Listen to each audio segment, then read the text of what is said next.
Hello दोस्तों, मेरा नाम है लोकेश चौधरी और मैं आपको आज बताने जा रहा हूँ chapter number 5 classification of elements यानी पीरियोडिक क्लासिफिकेशन ऑफ एलिमेंट्स। ये पार्ट सेकंड है। पार्ट फर्स्ट में बना चुका हूँ, तो दोस्तों उसे मेरी चैनल पर जाकर देख सकते हैं। तो ये यहाँ से पार्ट सेकंड है और पार्ट फर्स्ट में हमने यहाँ तक पढ़ लिया था पहले डोवेनियर ट्रैट्स और अब थे न्यूलैंड्स लॉ ऑफ ऑक्टेव्स। अब हम पढ़ेंगे पार्ट सेकंड में यहाँ से making order out of charts. ठीक है, चलो। Making order out of Mendeleev's periodic table यानी मंडलीज पीरियोडिक टेबल क्या है, इसके बारे में हम जानकारी लेंगे। Even after rejection of Newlands law of octaves many scientist continue to search for pattern that correlated the properties of elements with their atomic masses. यानी न्यूलैंड्स लॉ ऑफ ऑक्टेव्स की रिजेक्शन होने के बाद क्या है, मैनी साइंटिस्ट ने क्या है उस पर एटॉमिक मास के बेस पर क्या है एलिमेंट्स को अरेंज करना कंटिन्यू रखा the the main credit for classifying elements goes to Dmitri Ivanovich Mendeleev, a Russian chemist. यानी एलिमेंट्स को क्लासिफाई करने का मेन क्रेडिट जाता है मिट्री लेवेनोविच मंडेलिव को, जो कि एक रशियन केमिस्ट थे। He was the most important contributor to the early development of a periodic table. ठीक है, वो क्या है, उन्होंने पीरियोडिक टेबल को डेवलप करने के लिए क्या है बहुत ही इंपॉर्टेंट कंट्रीब्यूटर दिया। Wherein the elements were arrange on the basis of their fundamental property, the atomic masses और सिमिलरिटी ऑफ केमिकल प्रॉपर्टी। यानी उन्होंने क्या है इस पीरियोडिक टेबल को फंडामेंटल प्रॉपर्टी के बेस पर, एटॉमिक मास के बेस पर और केमिकल प्रॉपर्टी की सिमिलरिटी के बेस पर क्या है इसे डेवलप किया था। तो अगर दोस्तों अगर आप इसको पढ़ना चाहें तो पढ़ सकते हैं, इसके बारे में जानकारी है। चलो हम आगे बढ़ते हैं। When Mendeleev started his work 63 elements were known. यानी मंडलीव ने जब अपना काम स्टार्ट किया था एलिमेंट्स को क्लासीफाई करने का, जब 63 एलिमेंट्स थे। He examined the relationship between the atomic masses of the elements and their physical and chemical property. यानी उसने क्या है उसने उसने एलिमेंट्स के एटॉमिक मासेस और फिजिकल और केमिकल प्रॉपर्टीज को क्या है एग्जामाइन किया। Among the chemical properties Mendeleev concentrated on the compound found by elements with oxygen and hydrogen. उसने क्या है केमिकल प्रॉपर्टीज़ में सबसे अधिक ऑक्सीजन एंड हाइड्रोजन कंपाउंड्स पर क्या है ज़्यादा फोकस किया था। He selected hydrogen and oxygen as they were very reactive and formed compounds with most elements. यानी उसने क्या है हाइड्रोजन और ऑक्सीजन को इसलिए सिलेक्ट किया था क्योंकि वो क्या है वेरी रिएक्टिव मेटल्स हैं, जो कि क्या है सभी कंपाउंड्स का फॉर्मेशन करते हैं। The formula of hydrides and oxides formed by an element were treated as one of the basic property of an element for its classification। यानी एलिमेंट्स के द्वारा फॉर्म किए गए हाइड्राइड्स एंड ऑक्साइड्स के formula क्या है, उनमें उनके एलिमेंट्स को प्रॉपर्टीज़ पर क्या है क्लासिफिकेशन करने में बहुत ही महत्वपूर्ण रहे हैं। He then took 63 cards and on each card she wrote down the properties of an one element. यानी उसने क्या है फिर 63 कार्ड्स लिए। 63 कार्ड्स पर क्या है उसने हर एक एलिमेंट्स की क्या है हर एक एलिमेंट्स की एक एक करके उसने प्रॉपर्टी लिख दी। He sorted out the elements with similar properties and pin the cards together on the wall. यानी जिन एलिमेंट्स की सिमिलर प्रॉपर्टी थी उसने क्या किया उन पर एक पेन लगाकर इस वॉल पर वो कर दिए पाइंट कर दिए। He observed that most of the elements got a place in a periodic table and were arranged in the order of their increasing atomic masses। क्या है उसने periodic table में increasing atomic mass के base पर क्या है उसने arrange कर दिया था। It was also observed that there occurs a periodic recurrence of elements with similar physical and chemical properties। यानी उसने क्या है उसने ऑब्जर्व किया कि जो फिजिकल एंड केमिकल प्रॉपर्टीज जिन बार बार क्या है रिपीट हो रही है। On the basis of Mendeleev formulated a periodic law which states that the properties of elements are the periodic function of their atomic masses। यानी इसका मतलब क्या है कि एलिमेंट्स की जो प्रॉपर्टी है वो एटॉमिक मास पर डिपेंड होती है। ठीक है, Mendeleev periodic table contains vertical columns called groups and horizontal rows called periods। यानी Mendeleev periodic table में क्या है वर्टिकल कॉलम्स हैं, इन्हें कहते हैं ग्रुप्स, और हॉरिजॉन्टल रोज हैं। जैसे कि ये यहाँ पर ये Mendeleev periodic टेबल है, इसमें क्या है ये तो ग्रुप है, ये क्या है यानी ये ग्रुप है और ये कॉलम है। ठीक है, यहाँ पे इसने ये बताया था। और आगे अगर आप इस के बारे में पढ़ना चाहें तो पढ़ सकते हैं। जैसे कि ये है, Mendeleev periodic table was published in a German journal in 1872, यानी 1872 में क्या है, Mendeleev periodic table German journal ने क्या है वो पब्लिश की थी। In the formula of for oxides and hydride at the top of all columns the letter R is use to represent any of the elements in the groups, यानी उसने क्या oxides and hydride की जो फॉर्मूले की जो columns के top पर हैं वो क्या आर से रिप्रेजेंट हुए थे। ठीक है, अब पढ़ते हैं दोस्तों अचीवमेंट्स ऑफ मंडलीव पीरियोडिक टेबल, यानी क्या क्या अचीव किया मंडलीव पीरियोडिक टेबल में।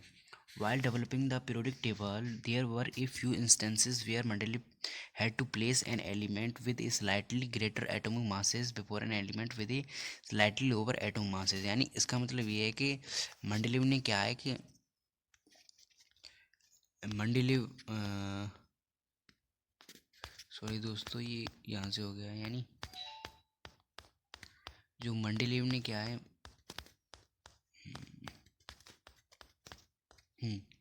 तो यहाँ पे हम चल रहे थे कि जो while developing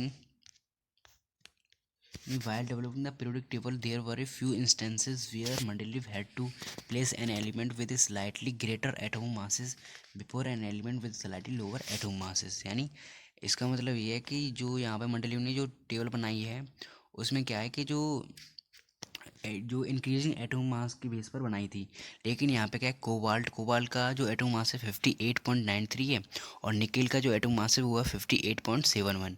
लेकिन यहाँ पे क्या है, यहाँ पे उल्टा कर दिया है, यानी निकेल जो जिसकी वैलेंसी ज़्यादा है वो पहले रख दिया है और जिसका एटॉमिक मास ज़्यादा है वो पहले रख दिया है और जिसका एटॉमिक मास कम है वो बाद में रखा है। तो ये उनका ये ड्रॉबैक भी हो सकता है। ठीक है, यहाँ पे उसने ये बताया था मंडलीव ने। आगे क्या है कि the sequence was inverted so that elements with similar properties could be grouped together, यानी उसने ये सीक्वेंस इसलिए चेंज किया था क्योंकि जो इनकी क्या है इनकी सिमिलर प्रॉपर्टीज़ का एक ग्रुप बन सके। ठीक है, फॉर एग्जांपल कोबाल्ट जिसका atomic mass 58.9 appear before nickel, यानी वो क्या है कोबाल्ट जिसकी एटॉमिक मास है 58.9 जो कि निकेल से पहले है जो कि 58.7 है जिसकी एटॉमिक मास है, जो हमने टेबल 5.4 में यहाँ पे देखी थी। ठीक है, अब पढ़ते हैं further Mendeleev left some gaps in his periodic table, यानी क्या है मंडलीव ने अपनी जो पीरियोडिक टेबल में क्या है कुछ गैप्स दे दिए।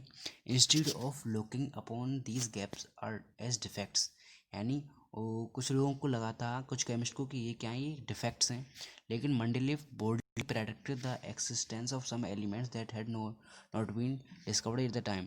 लेकिन मंडलीव ने प्रेडिक्ट करते हुए कहा कि ये गैप्स उन एलिमेंट्स के लिए जो अब तक डिस्कवर्ड नहीं हुए थे, उन एलिमेंट्स के लिए ये गैप छोड़े गए थे। ठीक है, Mendeleev named them by prefixing a Sanskrit numeral eka to the name of proceeding elements in the same group. ठीक है, जो उन्होंने गैप्स छोड़े थे उन्हें क्या है जो भी अब प्रेजेंट टाइम में जो एलिमेंट्स बनेंगे बाद में डिस्कवर्ड होंगे तो उनके पहले क्या लगेगा एका लगेगा जो कि संस्कृत शब्द है। ठीक है, for instance scandium gallium germanium discovered letter, और यहाँ पे क्या है स्कैंडियम गैलियम और जर्मेनियम क्या है बाद में डिस्कवर्ड हुए, have properties similar to the eka boron eka aluminium eka silicon, जो कि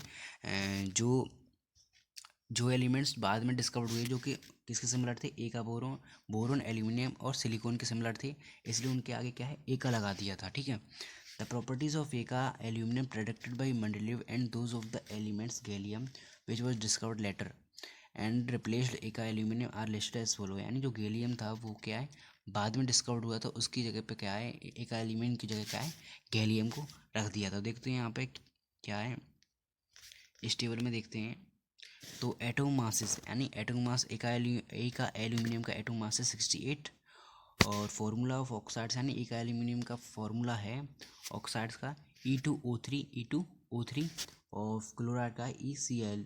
ठीक है, ई का मतलब होता है ए का। ठीक है, और गैलियम का यहाँ पे एटॉमिक मास है 69.7 जो कि इसके सिमिलर सा ही है और फार्मूला ऑफ ऑक्साइड है Ga2O3, ये भी सिमिलर है यानी E2O3 Ga2O3। ठीक है, फार्मूला ऑफ क्लोराइड ECl3 है यहाँ पे GaCl3, ये भी सिमिलर है। ठीक है, अब पढ़ते हैं आगे। This providing convincing evidence for both the correctness and usefulness of मंडलीय पीरियोडिक टेबल, यानी इससे क्या है, इस टेबल की वजह से क्या है, उनकी जो पीरियोडिक टेबल था और यूजफुल और करेक्टनेस हो गई थी. Further, it was the extraordinary success of Mendeleev periodic prediction that led chemicals not only to accept his periodic table but also recognize him as the originator of the concept on which it is based. ठीक है.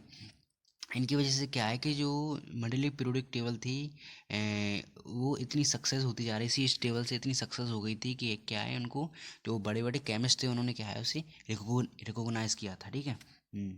Noble gases like helium, noble gases like helium, neon, and argon have been mentioned in many a context before this. ठीक है, यानी हमने noble gases like helium, neon और argon के बारे में कंटेक्स्ट में पढ़ा था. These gases were discovered very late because they are very inert and present in extraordinarily low concentration in our atmosphere. यानी ये गैसेस हैं वो क्या हैं, बाद में बहुत ही लेट डिस्कवर्ड हुई थी क्योंकि ये इनर्ट गैसेस हैं और बहुत ही कम कंसनट्रेशन में है. ठीक है, बहुत ही कम अमाउंट है इनका एटमॉस्फेयर में. One of the strength of Mandlik periodic table was that when these gases were discovered they could be placed in a new group without disturbing the existing order है. ठीक है, तो मंडलीय पीरियोडिक टेबल की एक स्ट्रेंथ यानी उसकी एक ताकत बन चुकी थी कि जो नई गैसेस का फॉर्मेशन यानी डिस्कवर्ड हुई थी वो क्या है, एक नए ग्रुप में रख दी गई थी without disturbing the existing order, यानी जो ऑर्डर में एलिमेंट्स लगे थे उनको डिस्टर्ब किए बिना वो एक अलग ग्रुप में रख दी गई थी. ठीक है, अभी तो हमने पढ़ा था कि क्या क्या उसके अचीवमेंट्स थे पीरियोडिक टेबल के. अब पढ़ते हैं लिमिटेशंस, क्या क्या लिमिटेशंस हैं क्लासिफिकेशन करने के लिए. तो electronic configuration of hydrogen resembles that of alkali metals. ठीक है, जो हाइड्रोजन का इलेक्ट्रॉनिक कॉन्फ़िगरेशन है वो क्या है, अल्कालाई मेटल्स की तरह होता है. अल्कालाई मेटल्स जैसे हो गया सोडियम और टेबल में देखेंगे हम आगे. Like alkali metals hydrogen combines with halogens, oxygen and sulfur to form compounds having the similar formula as shown in example here. ठीक है, तो यानी अल्कलाई मेटल्स की तरह क्या होता है कि जो हाइड्रोजन होता है वो हालोजन, ऑक्सीजन एंड सल्फर कम से कंबाइन होकर क्या है कंपाउंड्स यानी सिमिलर फार्मूला फॉर्मेशन करता है. जैसे कि एग्जांपल में जैसे HCl कंपाउंड्स ऑफ NaCl, तो NaCl. ठीक है, क्लोराइड के साथ H2O, Na2O, H2S, Na2S. तो क्या है ये सिमिलर फार्मूला यहाँ पे फॉर्मेशन हो रहे हैं. तो आगे बढ़ते हैं. On the other hand just like halogens hydrogen gas also exist as diatomic molecules and it combines with metals and non metal to form the covalent compounds. यानी हेलोजन्स हाइड्रोजन जो एक डायटोमिक मॉलिक्यूल्स हैं वो है metals और non metals के combines के बाद वो क्या है कोवैलेंट कंपाउंड्स बन जाते हैं. ठीक है. Certainly no fixed position can be given to hydrogen in periodic table. This was the first limitation of Mendeleev periodic table. यानी उनका फर्स्ट लिमिटेशन ये था कि पीरियोडिक टेबल में हाइड्रोजन को कोई भी प्लेस प्रॉपर पोजीशन नहीं दी गई थी. ठीक है, ही कुड नॉट एजिंग a correct position to hydrogen in this table, यानी इन इस टेबल यानी उनकी टेबल में कोई हाइड्रोजन कोई करेक्ट पोजीशन नहीं दी गई थी. Isotopes were discovered long after Mendeleev had proposed his periodic classification elements. यानी जो आइसोटोप्स जो कि मंडलीय पीरियोडिक क्लासिफिकेशन के बाद ही डिस्कवर्ड हुए थे. पहले हम जान लेते हैं आइसोटोप्स क्या है. आइसोटोप्स वो होते हैं जिनकी सिमिलर केमिकल प्रॉपर्टीज होती है और उनका डिफरेंट एटॉमिक मास होता है. ठीक है, यानी उनके लिए ये भी एक लिमिटेशन हो सकता है क्योंकि ये अब जो उन्होंने एलिमेंट्स को क्लासिफाई किया था वो क्या है इंक्रीजिंग एटॉमिक मास के बेस पर किया था. लेकिन अब ऐसा ग्रुप वो कहाँ से लाएं कि जिनमें सिमिलर केमिकल प्रॉपर्टीज़ हो और डिफरेंट एटॉमिक मास हो. चलो आगे देखते हैं और क्या है. Thus isotopes of all elements posed a challenge to Mendeleev's periodic law. ठीक है, तो आइसोटोप्स ऑफ यानी एलिमेंट्स सभी एलिमेंट्स का जो आइसोटोप्स था वो क्या है पीरियोडिक लॉ यानी मेंडलीव के लिए एक चैलेंज था. And the problem was that the atomic mass do not increases in a regular manner in going from one element to next. और एक दूसरी प्रॉब्लम ये थी कि जो मंडलीव पीरियोडिक टेबल है उसमें क्या है एटॉमिक मास दूसरे एलिमेंट्स जाने तक कोई भी इंक्रीज नहीं हो रहा था, एटॉमिक मास नहीं इंक्रीज हो रहा था. So it was not possible to predict how many elements could be discovered between two elements. तो ये प्रेडिक्ट करना बहुत ही मुश्किल था कि दो एलिमेंट्स के बीच में कितने एलिमेंट्स आ सकते हैं, specially when we consider the heavier elements, यानी जब हम हैवियर एलिमेंट्स को रखें। तो हमने दोस्तों यहाँ तक पढ़ लिया है। अब इसे मॉडर्न पीरियोडिक टेबल को हम नेक्स्ट पार्ट थर्ड में पढ़ेंगे। अगर आपको ये वीडियो अच्छी लगी हो तो इसे लाइक कीजिए, कमेंट कीजिए, शेयर कीजिए, और आपका हमको सपोर्ट मिलता रहे तो हम बहुत अच्छी अच्छी वीडियो बनाएंगे। धन्यवाद। ये पार्ट सेकंड था दोस्तों, धन्यवाद।